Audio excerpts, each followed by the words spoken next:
귀한 찬양 감사합니다. 우리는 지금 사순절 기간을 보내고 있습니다. 이 기간 동안 예수님을 생각하면서 조금 더 경건하게 또 조금 더 절제되게 그렇게 삶을 사시는 은혜가 있기를 간절히 바랍니다. 하나님은 사랑이십니다. 사랑이신 하나님께서 우리를 향해 가지신 마음은 두 가지입니다. 하나는 공이고 하나는 사랑입니다. 하나님은 이 두 가지를 가지고 우리를 대하시는데 공의보다 하나님은 사랑이 훨씬 크다는 것 여러분들 알았으면 좋겠습니다. 공의가 크면 우리는 지금 이 자리에 앉아 있을 수가 없습니다. 다 그냥 뭐라 그럴까요? 그냥 팔이 부러지든 다리가 부러지든 온전하지 못한 모습으로 어떻게 하면 또 땅에서 불이 갈라져서 우리를 또 죽을 수도 있고, 그런데 하나님은 사랑이 훨씬 크기 때문에 하나님은 오늘 이 시간 우리가 여기 앉아서 하나님께 찬양을 올려드릴 수가 있습니다. 하나님은 정말 우리가 잘못했을 때도 이렇게 때리고 싶어서 때리는 게 아니심을 여러분들 이 시간 알았으면 좋겠습니다. 하나님이 그 때리시는 것은 우리를 위해서, 우리를 살리기 위해서 때리시는 그 채찍이다, 그렇게 여러분들 생각하셔야 됩니다. 우리를 어떻게든지 하나님은 살리길 원합니다. 하나님은 어떻게든 우리를 회복시키길 원하십니다. 하나님은 어떻게든 우리를 갖다가 돌보아서 그전보다 더 나은 그런 모습으로 우리를 변화시키기를 원하십니다.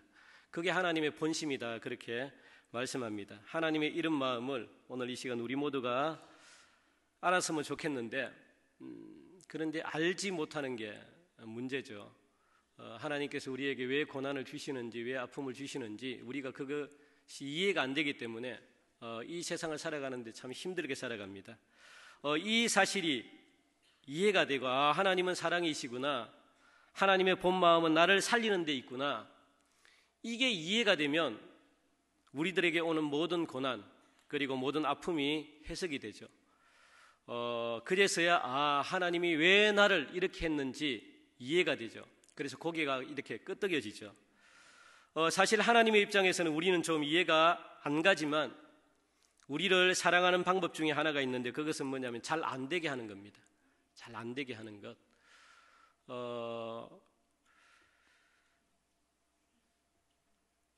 지금 여러분들의 삶이 조금 안 풀리고 힘들고 그리고 내가 지금까지 잘 안 됐다고 생각하면 감사해야 되는데 감사하기가 힘들죠. 그런데 감사하시기 바랍니다. 그것이 나를 살리는구나. 그렇게 해서 하나님은 나를 회복시키는 과정이구나, 이렇게 생각하셔야지 하나님은 그것을 여러분 죽이려고 잘못되게 하려고 그러신 게 아니라는 것, 그게 하나님의 본심이 아니라는 것 여러분들 분명히 기억하시기 바랍니다. 그것이 우리의 감사죠. 하나님이 나를 안 되게 하고 하나님이 나를 힘들게 하고 또 하나님이 내 마음속에 이 고통과 어려움을 주신 것, 그것은 하나님이 분명 나를 더 좋은 쪽으로 회복시키기 위한 하나님의 과정이구나 생각하면 오늘 이 시간 감사가 넘칠 수밖에 없습니다. 성경 어디에도 계속적으로 복만 받는다 라고 하는 그런 이야기는 전혀 나와 있지 않습니다. 환난과 고난과 시험을 받지 않는다, 그렇게도 성경은 말하고 있지 않습니다. 성경의 모든 인물들은 고난이라는 아픔을 다 겪고 하나님 앞에 쓰임받았습니다.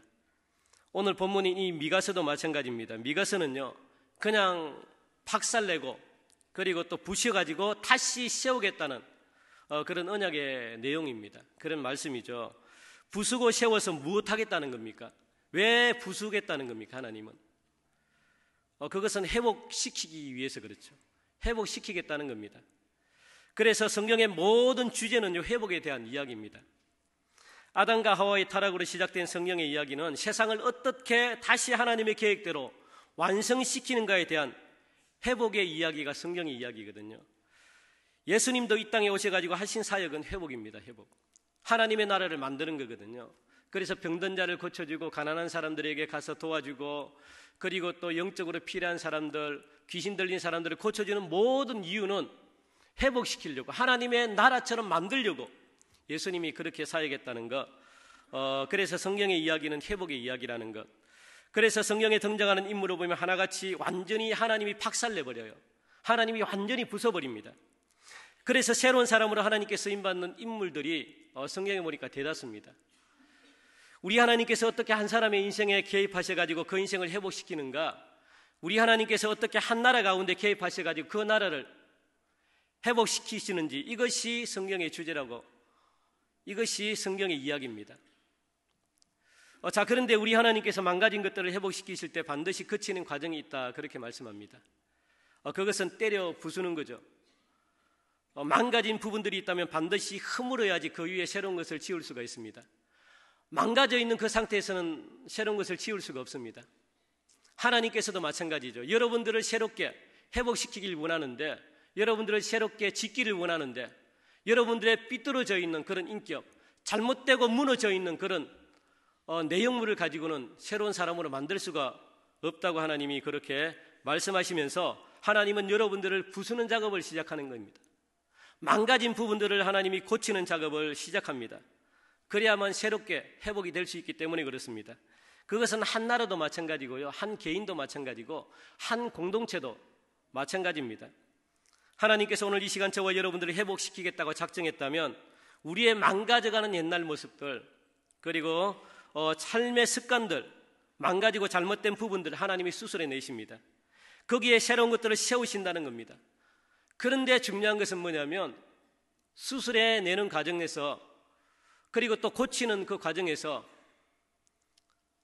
약간의 어떤 그런 아픔이 있을 수가 있습니다. 고통이 찾아올 수가 있습니다. 그런데 하나님은 견디라고 그렇게 말씀합니다. 참으라고 말씀합니다. 참은 뒤에 내가 이전보다 더 좋은 그런 세계와 그런 나라와 그런 너희들로 내가 만들겠다, 하나님은 그렇게 우리에게 말씀해 주고 있습니다.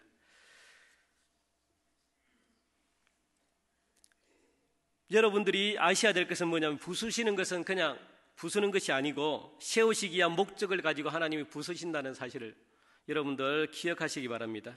그래서 오늘 본문의 내용들을 살펴봐도 하나님께서 심판하시고 또 무너뜨리시는 그런 내용들인데, 그런데 오늘 본문 말씀에 전혀 뜬금없이 우리가 안 읽었지만 12절 13절 말씀을 보면 완전히 다른 내용이 나옵니다. 우리 한번 12절 13절 우리 같이 한번 성경을 가지고 읽도록 하겠습니다. 12절 13절입니다. 시작. 야곱아, 내가 반드시 너희 무리를 다 모으면 내가 반드시 이스라엘의 남은 자를 모으고 그들을 한 처소에 두기를 보스라의 양떼같이 하며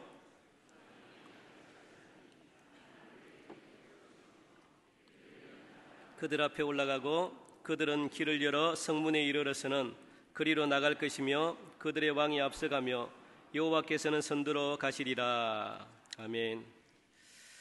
하나님께서는요, 회복의 말씀을 지금 여러분들에게 주시는 건데, 하나님께서는 너희들을 다시 돌아오게 하실 것이고, 그리고 회복시키실 것이고, 길을 여는 자가 길을 열 것이고, 왕이 앞서 나가시는데 그 앞에 누가? 하나님이 먼저 앞서 가신대요.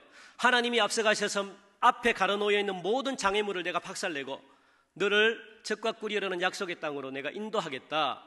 그렇게 우리에게 회복의 말씀을 전해주십니다. 이런 하나님의 희망에 대한 메시지, 소망에 대한 메시지를 함께 오늘 본문은 전하고 있는 것을 여러분들 보셔야 됩니다. 그래서 우리가 기억해야 될 것은, 항상 선지서는 하나님의 심판과 무너뜨리심이 나오지만 거기에 반드시 함께 따라 나오는 게 뭘까요? 하나님께서 너를 회복시키실 것이고, 하나님께서 너의 상처를 싸매어 주실 것이고, 하나님께서 너희들을 결국 영광된 자리에 앉힐 것이다. 이 말씀들이 함께 따라 나오는 거예요. 이게 우리에게 희망입니다. 이게 우리에게 큰 용기입니다. 이게 우리에게 살아가야 될 소망을 여기서 우리는 찾을 수 있죠. 이 말씀을 여러분들 기억하면서 이제 본문으로 돌아가서, 이 장은 이스라엘 백성들이 왜 멸망받을 수밖에 없는가, 그에 대한 이유가 잘 설명되어 있습니다. 그것뿐만 아니라 하나님이 가장 싫어하는 삶의 모습이 어떤 것인지도 오늘 본문은 우리에게 가르쳐주고 있습니다. 그것은 간단합니다. 뭘까요? 하나님을 두려워하지 않았기 때문에, 하나님을 두려워하지 않았기 때문에 죄를 저지르고, 하나님을 두려워하지 않았기 때문에 너희들이 벌을 받는 거야. 하나님이 두려워지 않게 생각하기 때문에 너희들이 멸망받는 거야. 그렇게 성경은 간단하게 이야기하고 있습니다. 누가 하나님을 두려워하지 않았을까요? 기득권을 가진 부유층입니다. 기득권을 가진 권력자들입니다. 그리고 거짓 선지자들이다 그렇게 말하고 있습니다.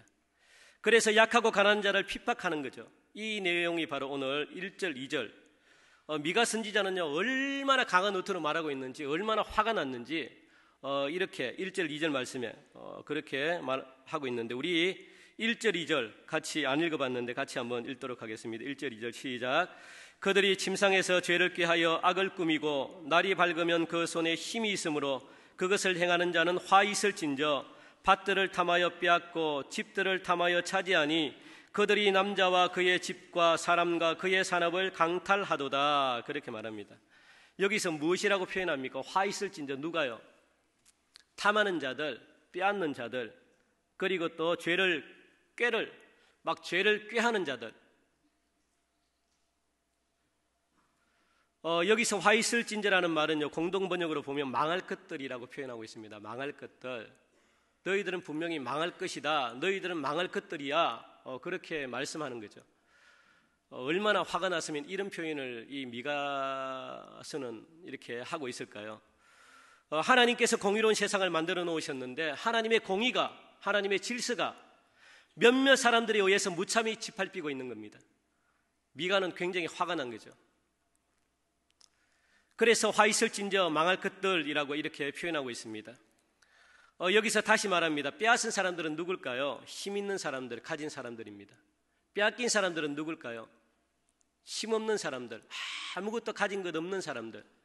그러니까 힘이 있는 사람들이 자신의 권력과 힘을 이용해서 힘이 없는 사람들, 그들의 재산과 그들의 모든 것들을 빼앗는 거죠. 이런 사람들은 하나님이 싫어한다 그렇게 말씀합니다. 이런 사람들은 망한다 그렇게 분명히 성경은 기록해 주고 있습니다. 지금 이 이야기는요 성경에만 나오는 그런 이야기가 아니잖아요. 지금도 우리 주변에서 흔하게 일어나는 그런 일들입니다. 작년까지만 해도 온 세상을 떠들썩하게 만들었던 그런 사건들, 권력이 영원할 것 같은 그런 권력도 한순간에 낙엽처럼 떨어지는 그런 모습을 보면서 우리가 얼마나 참 인생이 허무하구나. 거기서 절대 권력은 없습니다. 영원할 것 같은 그런 권력은 없습니다. 절대라는 말은 하나님 외에는 붙일 수가 없습니다. 하나님은 반드시 거기에 대한 심판이 따른다는 것 성경은 우리에게 가르쳐주고 있습니다. 또 요즘은 미투 운동이 거세게 일어나고 있죠. 미투. 그동안 기득권을 가진 이 권력층들이 얼마나 하나님을 무시하고 그리고 또 인권을 유린했는지 만방에 드러난 사건이 바로 미투입니다. 미투. 사랑하는 성도 여러분, 하나님은요 불의와 불법을 그냥 가만히 이렇게 넘어가지 않습니다. 하나님은 그것을 다 지켜보십니다. 하나님은 권력자들의 눌려 신음하는 소리를 내면서 울분을 터뜨리고 있는 힘없는 가난한 자들을 하나님이 지켜보십니다. 억울하여 땅바닥을 치며 괴로워하며 그 속에 한이 맺혀 살아가는 그 땅의 백성들을 하나님은 눈여겨보십니다. 하나님은 그래서 이스라엘 민족들이 이 애굽 땅에서 400년 동안 종살이하면서 하나님 나를 살려주십시오, 우리를 구원해 주십시오, 그들의 울부짖는 소리를 하나님께서 들으셨다 그렇게 말씀합니다. 하나님은 그 울부짖는 소리를 들으셔서 애굽에서 하나님은 자유를 주셨습니다. 노예의 신분에서 하나님은 구원해 주셨습니다. 그뿐만 아니죠. 새하늘과 새 땅까지도 하나님은 이스라엘 백성들에게 주셨습니다. 그런데 그런 이 이스라엘 민족들이 애굽이 지금 행했던 그 일들을 지금 하고 있는 거예요. 야, 너희들이 무엇이 애굽과 다른 게 뭐냐? 지금 이 미가야는 그렇게 이야기하고 있습니다. 미가서에서는 너희들이 애굽과 다를 게 뭐냐? 너희들도 지금 똑같이 그렇게 하지 않냐? 그러니까 3절을 보니까 3절에서 무시무시한 말씀을 하십니다. 하나님께서 재앙을 계획하셨대요. 하나님께서 재앙을 계획하셨대요. 그 재앙을 벗어날 사람이 없습니다. 아무도 내가 내린 재앙을 피할 사람이 없다 그렇게 하나님은 말씀하십니다. 그런데 중요한 것은 하나님께서 재앙을 계획하셨는데 그 재앙을 여러분들을 죽이려고 계획하신 게 아니래요. 그 재앙을 통해서 여러분들이 나에게 돌아왔으면 좋겠다, 그런 회복의 그런 메시지가 담겨져 있습니다. 그래서 성경에 보니까 재앙 직전에 눈으로 분별할 수 있는 그런 징조들을 보여주시는데 그걸 보고 나에게 돌아와 그러면 너희들이 살 것이야. 그 말씀을 지금 하고 있는 겁니다. 여러분들을 죽이려고 하는 것이 아니고 이제 내가 재앙을, 이 땅을 내가 멸망할 것인데 멸망 전에 나타나는 징조가 있어. 너희는 그것을 분별하면서 나에게 돌아와. 그러면 너희들이 살 것이야. 너희들이 회복될 것이야. 그렇게 말씀하고 있거든요. 그래서 회개하면 돼. 도대체 어떤 모습인지 오늘 본문에서 한번 살펴보도록 할 텐데 첫 번째 모습입니다. 그 징조가, 재앙 직전의 징조가 어떤 모습인지 첫 번째입니다. 6절과 11절이죠. 6절과 11절. 6절과 11절 우리 같이 한번 또 읽어볼까요? 6절 시작. 그들이 말하기를 너희는 예언하지 말라. 이것은 예언할 것이 아니거늘 욕하는 말을 그치지 아니한다 하는도다. 11절 시작. 사람이 만일 허망하게 행하며 거짓말로 이르기를 내가 포도주와 독주에 대하여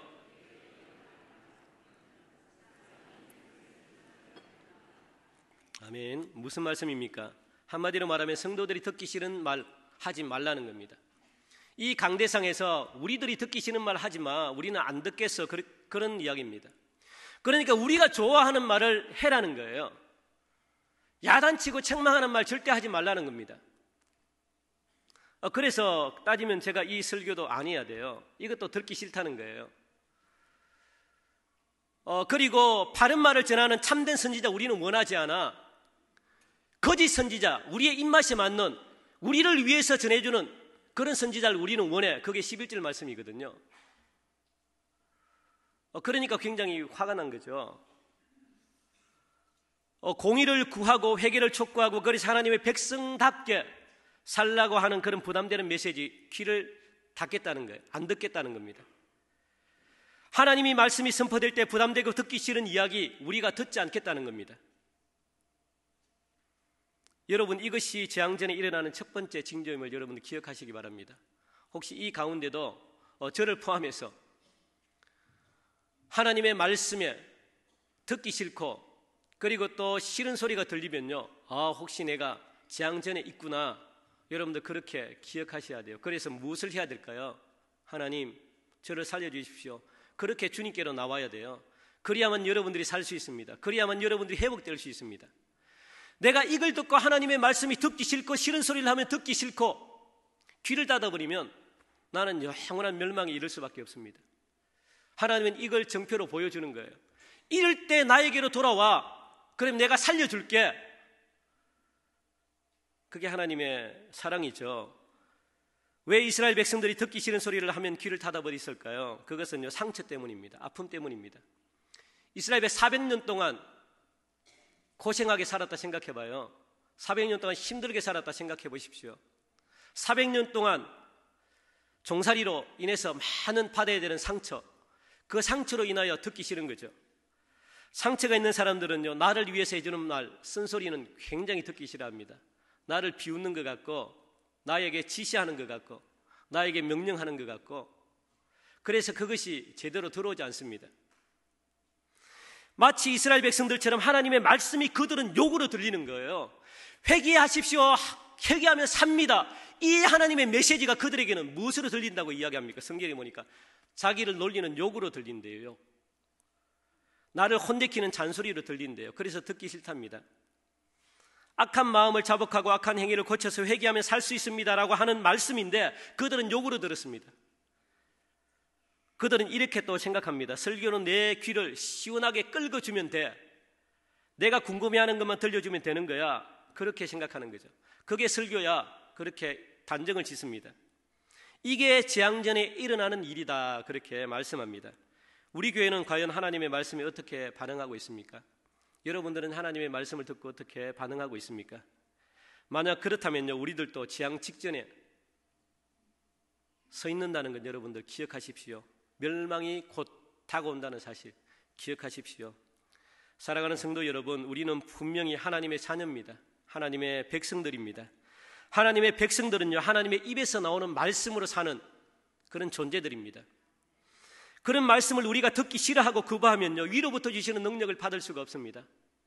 하나님의 능력을 받지 못하면 우리에게 닥쳐오는 고난과 환난과 모든 시험과 이 세상에서 승리할 수 있는 힘이 우리에게 없습니다. 결국은 어떻게 될까요? 금방 무너질 수밖에 없죠. 그래서 하나님의 땅에서 쫓겨납니다. 하나님이 적과 꿀, 그렇게 풍성한 가나안 땅을 우리를 인도했는데 그 땅에서 쫓겨나는 거죠. 하나님과 함께 살지 못합니다. 하나님과 함께 살지 못하는 그 두려움이 얼마나 큰 두려움인 거 여러분 아십니까? 다윗이요, 위대한 왕이 될 수 있었던 것은 뭘까요? 나단 선지자의 책망이 있습니다. 나단 선지자가 찾아와가지고 책망했습니다. 다윗은 마음에 안 들었지만 그 지적을 받아들였습니다. 침상에 울며 회개했습니다. 그랬더니 하나님은 그 다윗을 통해서 훌륭한, 아직까지도 다윗 왕 같은 그런 왕이 없습니다. 하나님은 다윗을 굉장히 귀하게 사용했죠. 내가 싫어하는 쓴소리를 여러분들 들을 수 있다면 하나님이 기뻐하는 하나님의 일꾼이 될 수 있습니다. 내가 듣기 싫어하는 쓴소리를 여러분들이 들을 수 있다면 여러분들 마음속에 있는 상처, 마음속에 있는 아픔 치유가 됩니다. 내 옆에 듣기 싫은 소리를 누군가가 하면요, 그것을 내 것으로 받아들일 수 있을 때 나의 잘못된 것들이 고쳐질 수 있습니다. 하나님과 깊은 만남이 이루어집니다. 내 영이 깊어지고 내 믿음이 자랍니다. 그걸 고치지 않는 한 어려움을 겪게 되죠. 힘들 수밖에 없는 거죠. 둘째는 뭘까요? 재앙 직전의 모습은요, 어떤 막연한 믿음이 있었다 그래요. 막연한 믿음. 그게 바로 7절입니다. 7절을 보면 너희 야곱의 족속아 어찌 이러기를 여호와의 영이 성급하시다 하겠느냐, 그의 행위가 이러하시다 하겠느냐, 나의 말이 정직하게 행하는 자에게 유익하지 아니하냐, 그렇게 말씀합니다. 무슨 말씀입니까? 이걸 세번역 성경으로 읽어보면요, 주님의 영도 분노하시냐 그래요. 하나님도 화를 내시더냐? 하나님은 화내는 분이 아니야. 그거죠. 하나님은 절대로 화내는 분이 아니야. 그겁니다. 하나님은 분노하지 않아. 그런데 분명한 것은 주님께서 재앙의 날을 계획하셨대요. 하나님께서 재앙의 날을 계획하셨대요. 화내는 것이 아니고 재앙을 하나님이 계획하셨답니다. 그런데 하나님은 절대로 분노하지 않아, 이렇게 생각하는 거예요. 이 사상이, 이 생각이, 이 믿음이 지금 이 당시에 유행처럼 번져 있는 거죠. 하나님은 절대로 그런 분이 아니야. 잘못된 믿음이 있었습니다. 그런데 미가는요, 하나님께서 재앙을 계획했대요. 재앙은 반드시 옵니다. 잘못에 대한 그 심판은 반드시 옵니다. 그게 성경이 우리에게 가르쳐 주는 겁니다. 그리고 계속해서 재앙 직전의 모습입니다. 8절 9절이죠. 8절 9절을 말씀 보면 착취하는 겁니다. 착취하는 것. 경제적인 착취가 일어납니다. 누구에 의해서 일어날까요? 하나님을 대적하는 자들. 하나님을 대적하는 자들이 악행을 저지르는데 누구를 상대로 할까요? 피난가는, 전쟁 때문에 피난가는 사람들을 상대로. 피난가는 사람들이 무슨 돈이 있습니까? 피난가는 사람들이 무슨 많은 재물들이 있겠습니까? 그런데 그 피난가는 사람들에게 도둑질을 하는 거예요. 돈을 내라고 그럽니다. 그리고 가정들이 파괴가 됩니다. 어린 자녀들에게서 하나님의 영광을 영원히 빼앗아 갔다라고 그렇게 말합니다. 어린아이들이 망가지는 거예요. 아무것도 없어도 부모님과 함께 사는 그 자체가 기쁨으로 생각했던 그 어린아이들이 빚 때문에 갚지 못해서 가정을 파탄시켜버리는 거예요. 부모님을 팔아버리는 거예요. 아이들을 팔아버리는 거예요. 이 시대가 그게 팽배했다고 그럽니다. 갚을 돈이 없는데, 빚이 없는데 그냥 팔아버리는 거예요. 그러니까 가정이 깨지는 거죠. 그런 일이 오늘 이 유대 백성들 사이에 유행처럼 그렇게 번졌다고 말합니다. 사회가 타락했을 때 가장 연약한 사람들이요, 가장 큰 피해를 입습니다. 가장 힘이 없는 사람들이 피해를 입게 됩니다. 오늘 미가 선지자는 그런 죄악을 정확하게 경고했습니다. 그런데도 그들은 너무도 당연하게 생각하는 거예요. 어떻게 생각했을까요? 약한 자는 이 땅에서, 약한 자는 영원토록 패배자처럼 사는 게 맞아, 그렇게 생각하는 거예요. 그래서 약한 자는 쓰러지는 것이 맞는 거야. 약한 자는 그렇게 사는 것이 당연한 세상이야. 하나님의 뜻이야. 하나님께서 이것 때문에 심판할 리가 없어. 지금 이 기득권자들이 그렇게 생각하고 있습니다. 약한 자는 우리들 때문에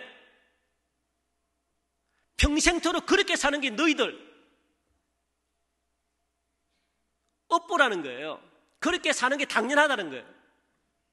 그걸 그냥 당연하게 생각하고 있는 겁니다. 이 모습은 오늘 우리의 모습과 너무나 닮아 있습니다. 우리나라에서 가장 약한 사람이 나이가 많거나 가난한 사람, 어린이들이 살기에는 힘든 나라다라고 많은 사람들이 그렇게 이야기합니다. 그리고 통계상에도 나와 있고요. OECD 국가 중에 자살률도 1등이고, 그리고 또 절대 빈곤 지수도 거의 1위를 차지하고, 또 출산율도 가장 저조하고, 이런저런 거 다 따져보면은 살기가 힘든 나라는 분명합니다. 그렇게 많은 사람들이 통계를 가지고 정확하게 이렇게 비판하고 정확하게 제시를 하면 많은 사람들은 그것을 듣기 싫어합니다. 많은 사람들은 나에 대한 정확한 정보를 가지고 나를 공격하면, 나에 대한 어떤 그런 정확한 판단을 내리면 우리는 듣기 싫어합니다. 그리고 회개하라고 하는 그런 말을 하면은 참 마음이 어렵습니다. 잘못을 지적하고 고쳐서 행복한 세상 만들자 그러면요, 그렇게 탄압이 막 들어옵니다. 사랑하는 성도 여러분, 이 시간 내 자신을 한번 돌아보는 은혜가 있기를 간절히 바랍니다. 내가 잘 살기 위해 다른 사람들을 억압한 적은 없었는가? 그리고 나만 잘 산다고 다른 이들을 갖다가 지금 아무렇게나 돌보지 않은 적은 없었는가? 하나님은 오늘 이 시간 여러분들에게 그걸 지금 묻고 있습니다. 하나님은 오늘 이 시간 여러분들에게 그걸 지적하고 있습니다. 그래서 하나님은 그들을 향해서 선언합니다. 뭘까요? 10절입니다. 10절. 우리 같이 한번 10절 같이 한번 읽겠습니다. 10절 시작. 이것은 너희가 쉴 것이 아니니 일어나 떠날지어다. 이는 그것이 이미 더러워졌음이니라. 그런즉 반드시 멸하리니 그 멸망이 크리라. 그렇게 말씀합니다. 하나님은 그들에게 너희들은 더 이상 내 땅에서 살 자격이 없다. 떠나라. 그렇게 말씀하는 거죠. 그런 짓 하면서 살고 싶으면 차라리 그곳에서 떠나라. 그렇게 말씀합니다. 아담과 하와의 번제로 말미암아 에덴 동산에 쫓겨난 것처럼 내가 이곳에 너희들에게 선물로 줬는데 너희들이 그렇게 행동하면서 그렇게 살 수는 없어. 떠나라. 말씀합니다. 하나님께서는 너무나 사랑했던 자기 백성입니다. 자기 백성들에게 언약의 땅에서 그들을 쫓아내고 계십니다. 하나님의 마음이 얼마나 아플까요? 내 사랑하는 자녀인데, 내 사랑하는 백성인데, 내 사랑하는 백성을 내가 택한 이 땅에서 쫓아내는 거예요. 하나님의 백성들에게 가장 가슴 아픈 일이 뭘까요? 사업에 실패하는 것보다 더 가슴 아픈 일이 뭘까요? 몸이 불편한 것보다 가슴 아픈 일이 뭘까요? 어려움을 당한 것보다 더 가슴 아픈 일이 뭘까요? 그것은 하나님이 나에게서 떠나는 겁니다. 하나님이 이 교회에서 떠나는 겁니다. 하나님이 이 나라 이 민족에서 떠나는 거죠. 하나님이 여러분 가정에서 떠나는 겁니다. 이 땅에 있는 모든 것들, 내가 돈이 없고 내가 건강하지 않고 내가 뭔가 사업이 안 되고, 이 모든 것들은 하나님께서 언제든지 하나님이 하시기로 하면요, 회복이 됩니다. 하나님이 고쳐주십니다. 하나님이 사업장을 회복시켜 주시고 가정을 회복시켜 주시고 여러분들의 질병을 하나님이 고쳐주십니다. 그런데 하나님이 떠나버리면요, 하나님이 안 계시면 내가 아무리 가지고 있는 권력, 재산, 재물, 이거는 한순간에 영원히 멸망할 수밖에 없습니다. 회복이 불가능합니다. 이게 얼마나 두려운 일입니까? 나에게 하나님이 떠나버리는데 너무너무 두려운 일이죠. 그래서 하나님으로부터 떠나는 것은 그 멸망이 어떤 멸망보다 크다. 그렇게 오늘 말씀하시잖아요. 그 멸망이 얼마나 큰지 잘 알았으면 좋겠다. 그렇게 말씀합니다. 사랑하는 성도 여러분, 하나님이 우리에게 말씀하시고 싶으신 것이 무엇일까요? 하나님께서는 우리들이 회복되기를 원하십니다. 그러기 위해서는 듣기 싫은 소리 들어야 됩니다. 성경 말씀 속에 들어있는 모든 내용 다 듣기를 하나님은 원하십니다. 하나님의 모든 능력과 모든 영광과 모든 은혜가 모든 복이 이 성경, 이 언약 속에 하나님이 들어있다고 그렇게 말씀하십니다. 그러니 우리가 그것을 소유하라는 거예요. 여러분들이 그것을 소유하라고 그렇게 말씀합니다. 그러니까 제발 편식하지 말고 주시는 대로 다 먹으라는 겁니다.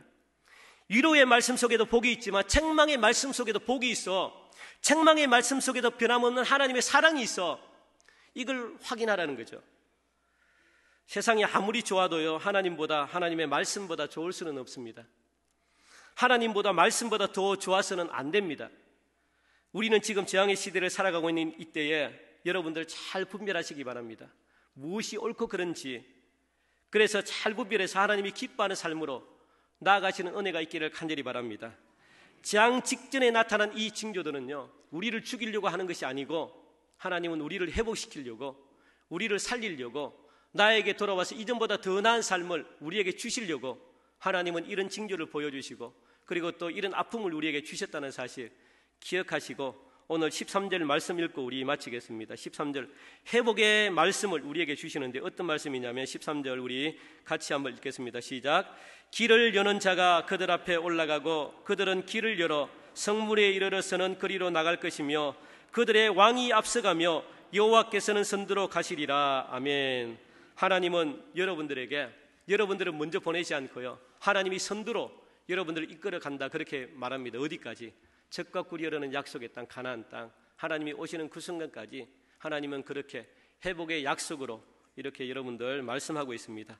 오늘 이 시간 여러분들 이 말씀을 기억하시고 하나님의 말씀대로 살고 하나님의 말씀대로 순종해서 하나님께로 돌아와서 이 땅이 누리지 못하는, 세상이 줄 수 없는 그런 평강 기쁨 맛보고, 그리고 남은 생에 하나님께 영광 올려드리는 그런 귀한 삶을 사시는 은혜가 있기를 주님의 이름으로 간절히 축원드립니다. 기도드리겠습니다. 하나님, 너무너무 감사합니다. 우리가 죽을 수밖에 없는데 하나님께서 다시 한 번 더 말씀으로 깨닫게 하시고, 또 하나님, 우리가 재앙 직전에 설 수밖에 없는 멸망의 종들임에도 불구하고 이렇게 여러 가지 많은 징조를 통해서 가르쳐 주시고 알려주신 하나님, 너무너무 감사합니다. 우리에게서 말씀이 떠나가지 않게 하여 주시고 하나님의 영광이 우리에게서 떠나가지 않도록 평생토록 우리를 앞서서 우리를 인도하여 주시옵소서. 우리는 말씀에 순종하여 하나님이 이끄시는 대로 순종하며 따라가오니 주여, 주님이 부르시는 순간까지 하나님, 주님이 주시는 축복을 마음껏 누림으로 이 축복으로 인하여 죽어가는 수많은 영혼들 구원하고 살리는 그런 영광의 삶을 저희들 살아가게 도와주옵소서. 감사하며 예수님 이름으로 기도하옵나이다. 아멘.